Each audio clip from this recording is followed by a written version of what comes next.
Camera एक बर्फ से ढके जंगल के ऊपर फोकस करता है। पेड़ों की शाखाएं पाले से भरी हैं। बर्फ पर कदमों की आहट सुनी जा सकती हैं और जल्दी ही एक युवा महिला की परछाई दिखाई देती है। यह निशा है। उसके लंबे बाल फर की टोपी के नीचे दबे हुए हैं। उसका चेहरा ठंडे से काला हो गया है। वह एक टोकरी ले जा रही है। उसके हाव भाव से समझ में आता है कि उसका कोई तो इरादा है। निशा की सौतेली माँ ने उसे एक मिशन पर भेजा है। निशा की सौतेली माँ निशा की सुंदरता को देखकर जलती है और उससे छुटकारा पाना चाहती है। वह जवान लड़कियों को खाने वाली खोपड़ी चुड़ैल के घर का पता लगाने के लिए निशा को जंगल में भेजती है। लेकिन निशा डरती नहीं है। वह जानती है अगर उसे जीवित रहना है तो उसे यह काम पूरा करना होगा। जैसे ही निशा जंगल में जाती है, उसके चेहरे से उसका डर देखा जा सकता है। फिर भी उसकी आँखों में उसका मजबूत इरादा दिखता है। निशा खोपड़ी चुड़ैल की झोपड़ी की ओर चल पड़ी। निशा ने कभी ऐसी झोपड़ी नहीं देखी थी।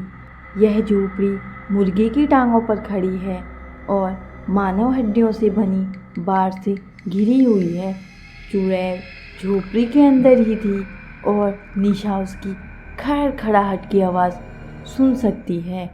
निशा एक गहरी सांस लेती है और आगे बढ़ती है। वह झोपड़ी के एकदम नज़दीक जाती है और अन्य लड़कियों की खोपड़ियों को देखती है जो इधर आया चुड़ैल को हरा नहीं पाया। लेकिन निशा उनमें से नहीं थी। वह बहुत बहादुर और बुद्धिमान थी। वह चुड़ैल को बुलाती है और चुड़ैल सामने आ जाती है। चुड़ैल उतनी ही डरावनी और भयानक है जितना उसके बारे में सुना था। उसकी लंबाई झोपड़ी के छत को छूती है। नाखून लंबे मैले से हैं। उसके बाल लंबे सफ़ेद हैं। दांत नुकीले और पीले से हैं। लेकिन निशा उसके सामने बहुत छोटी दिखाई देती है। वह चुड़ैल को बताती है वह उसके पास क्यों आई है। चुड़ैल उसकी बहादुरी से खुश होकर एक मौका देती है। खोपड़ी चुड़ैल निशा को 3 काम हल करने को देती है। हर काम पिछले काम से कठिन होता है, लेकिन यह निशा की बुद्धि और हिम्मत को भी दिखाता है कि वह सारे कार्यों को सफलतापूर्वक कर देती है। खोपड़ी चुड़ैल बहुत प्रभावित होती है। वह निशा को एक जादुई गुड़िया देती है और उसे उसके घर जाने के लिए छोड़ देती है। निशा खुशी खुशी अपने घर लौटती है, परंतु उसकी सौतेली माँ उसे जिंदा देख चौंक जाती है। सौतेली माँ के चेहरे पर गुस्सा, जलन साफ साफ दिखाई देता है जब उसे पता चलता है कि निशा ने खोपड़ी चुड़ैल को हरा दिया है।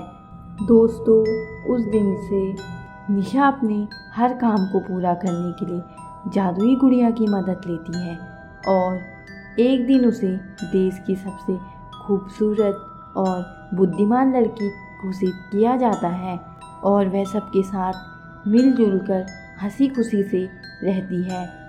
तो दोस्तों, हमें इस कहानी से यह सीख मिलती है कि हमें कभी किसी से ईर्ष्या नहीं करनी चाहिए, सदैव प्रसन्न रहना चाहिए।